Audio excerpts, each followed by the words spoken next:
During a fiery showdown on GB News, Labour's Victims Minister Alex Davies-Jones provoked a wave of outrage after boldly defending the government's stance on a series of erroneous prisoner releases. When pressed on the issue, her response was infuriating, filled with baseless excuses, blatant lies, and shameless evasion, until Ellie Costello sharply silenced her live on air, exposing the weakness of her arguments. Watch the clip. Before starting, subscribe to the channel, like, and write your opinion in the comment. I think facts matter here. When the Tories left office, they were releasing in error around 17 prisoners a month.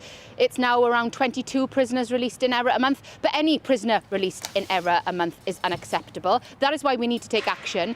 But it's facts that matter, and the facts matter here in regards to our prison system in absolute crisis. Human error is happening because our prison officers are having to deal with reams and reams of paperwork rather than having the tech needed to support them and the data necessary in order to have those checks and balances of releases. That's what we're bringing in today. That's what I'm announcing. But more importantly, we're building more prisons. We're investing in our probation service to ensure that we never, ever get into the position where we were just before the general election, which the Tories called to run away from the problem rather than dealing with the issue at hand. But we are the ones cleaning up that mess to ensure that there will always be a prison place available for a perpetrator who needs it.